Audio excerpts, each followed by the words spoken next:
One Piece Manga Chapter 1163. Title is Promise. In this chapter, we are going to see the fierce fight between Emu and Rock, and more great things about to happen.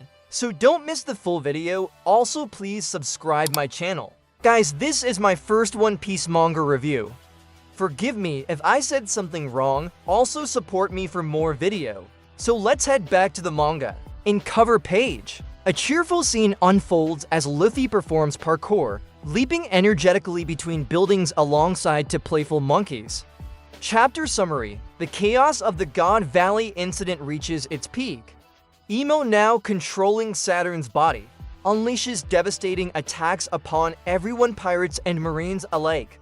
Panic spreads through the battlefield, a whirlwind of fear and destruction.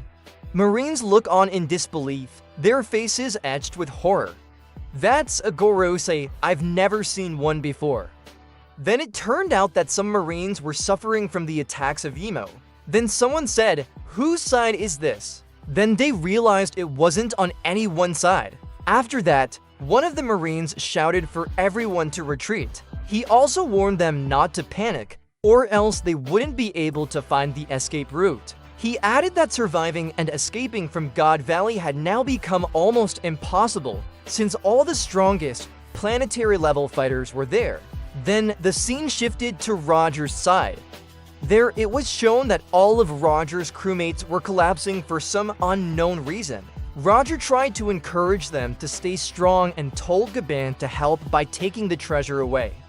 Gaban, however, told Roger to keep himself under control. Next, the scene moved to the Marine Admiral Garp. He was seen shouting angrily at someone, demanding to know where that monster had come from. His subordinate replied that it had suddenly appeared out of nowhere. Garp then realized that the creature was indeed an admiral-level being, and that this was his first time seeing one. He cursed and remarked that they were exactly what he had imagined them to be, maybe even worse. At that moment, some Marine soldiers told him to say all those things quietly. What a funny scene! Meanwhile, amidst the widespread devastation, Emo finally confronts Rock's Dzebek. The air crackles with an ancient, terrifying tension as these two titans face each other. Rock sneers, his voice filled with arrogance, a challenge to the very heavens. "Hey, Rat King, you came here to kill me, didn't you?" He taunts, his eyes gleaming with a dangerous glint. Imu responds coldly, their voice devoid of emotion, a chilling whisper that seems to echo from the void itself. "I thought it was you, Davy Jones," but Rox denies any connection, a hint of something deeper in his refusal. "You've got the wrong man, I don't even know that name." But a promise must be kept, right? Imu's fury ignites, a terrifying surge of dark energy that makes the very ground tremble. "And that's why you all must be erased, completely erased from history." Their voice now a terrifying roar of cosmic rage. Rock shouts back, his will unbroken, a force of nature meeting an unyielding storm. Their monumental clash begins, a collision of wills and power that shakes the island itself, tearing apart the very fabric of reality around them. The ground cracks, the sky darkens, and the air is filled with the raw force of their duel. Elsewhere, Garp arrives with a group of Marines, the scene before him a landscape of utter devastation. Emo is attacking everyone without distinction, leaving a trail of destruction that spares neither ally nor foe. The sight is overwhelming, even for the legendary hero of the Marines. Garp grins, a feral, determined smile that promises a fight. But another Marine blurts out, his voice laced with despair, "But to whom?" The question hangs in the air, a stark reminder of the world government's highest authority being the very enemy they face. The scene shifts to another fierce battle, Roger Pirates versus Rock's Pirates. This struggle is a maelstrom of legendary figures, each pushing the limits of their power. Captain John greedily uses the power of the Jiki Jiki no Mi, the same magnetic fruit once wielded by Eustace Kid. His body glows with an eerie magnetic aura, drawing everything around him into his grasp. "Come to me, treasure, big ear," he cackles, his eyes fixated on the endless bounty of weapons and riches. Treasure and weapons fly toward him from all directions, pulled by his insatiable magnetic force. Meanwhile, Dragon was seen carrying Shanks in his arms, heading toward a Navy ship. Suddenly, he began to feel himself being pulled upward by magnet force. Roger's crew detects the magnetic field, its power rippling across the battlefield. A strong magnetic force from the valley entrance. A lookout shouts, pointing towards the source of the chaos. But Roger only grins, unfazed by the threat. His eyes are set on a greater prize, a more significant challenge. "I don't care. Out of my way," he declares, his spirit burning brighter than any magnetic pull.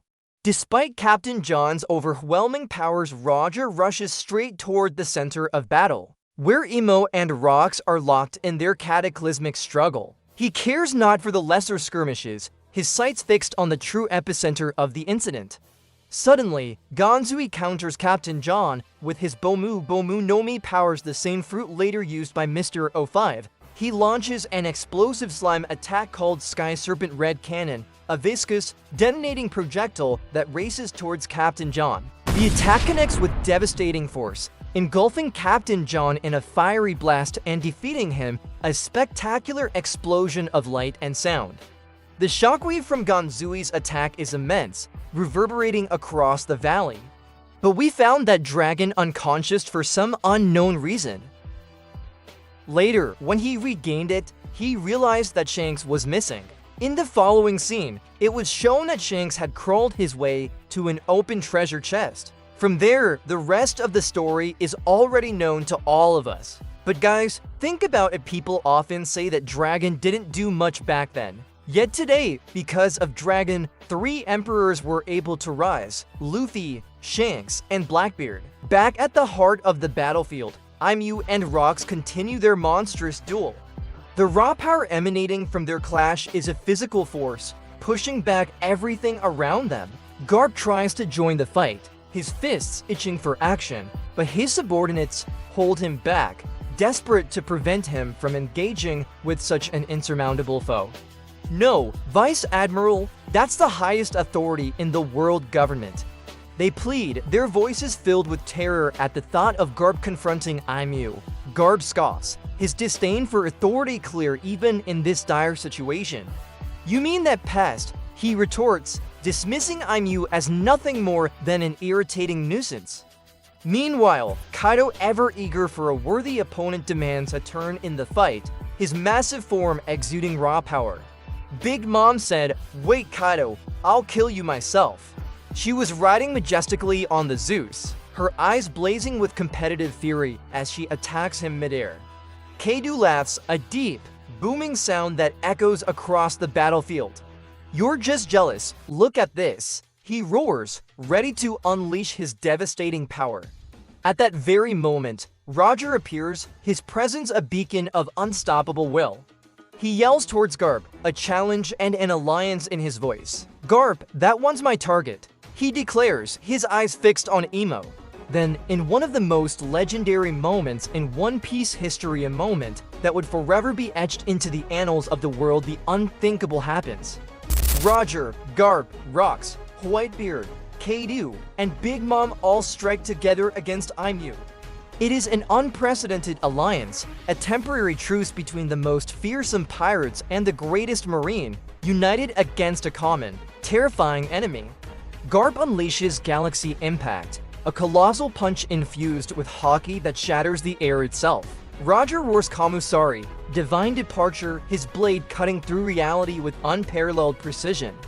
Rocks calls Pandemonium, conjuring a chaotic maelstrom of dark energy. Whitebeard strikes with Hakua. Spacebreaker, his tremors tearing apart the very fabric of space. Big Mom attacks with Ikoku. Sovereignty, her homies combining into a devastating, elemental assault. Kaido breathes his first bolo breath, still unnamed and raw in power, a torrent of destructive flame that scorches the earth. The combined might of these 6 titans obliterates Aimu's body, a blinding flash of energy that temporarily overwhelms the senses and leaves a gaping void in the center of the battlefield. But the victory is short-lived, the destruction only temporary. Imo regenerates instantly, reforming from the scattered particles as if they were never harmed. An enormous surge of conquerors Haki erupts from their restored form, a wave of pure willpower that wash over the entire valley. Countless fighters are knocked unconscious, dropping like puppets with cut strings. Even Rayleigh and Shaki, powerful as they are, retreat under Roger's urgent command, their captain recognizing the overwhelming nature of this new threat. Inyu's voice echoes ominously, a chilling whisper that invades the minds of all who hear it, playing on their deepest fears. You can see your wife and child running through the forest. They taunt, a cruel image conjured in the minds of those with loved ones. Rox roars in rage, an animalistic scream of defiance against the psychological assault. "Don't you dare touch them," he bellows, his fury fueling his attacks. Rox continues to slash Inyu's body into pieces, but Inyu reforms effortlessly, their regeneration seemingly instantaneous and complete. Then black tentacles, sinister and otherworldly, pierce through Rox's body, gripping him in an agonizing embrace. Inyu whispers chillingly, their voice a venomous hiss, "You'll destroy your own clan. Your wife, your children." The words are a curse, a prophecy meant to break Rox's spirit. Rox screams in defiance, his will still unbroken despite the immense pain and psychological torment. "Never," he vows, his voice a raw, desperate cry. Inyu smirks, a terrifying expression of cold amusement, and activates a mysterious power, Domi Reversi Black Conversion Control. A dark aura envelops Rox, twisting and contorting him. Rox begins to convulse, his eyes darkening, turning red and slitted, fangs growing sharply from his mouth. His body contorts, his skin hardening and growing scales. Garp, Roger, and the others look on in horror, helpless witnesses as Rox starts transforming into a demon, a monstrous being far beyond his original form. This transformation is not his own, but an abominable corruption forced upon him. In the final panel, Iris and Teach are seen running through the forest, small figures desperately fleeing. They are mere spakes against the backdrop of an island burning under the wrath of gods and legends, a world consumed by an unimaginable cataclysm, as the very fabric of existence seems to fray and rip apart, hinting at the true cost of the God Valley incident. Holy hell! What a chapter, guys! Imo is too much powerful. Even the most powerful people can't take her down. Besides that, Rox also turned into a demon. What do you think, guys? What's gonna happen next? Comment below. And for more One Piece video, please subscribe my channel. Till then, bye bye.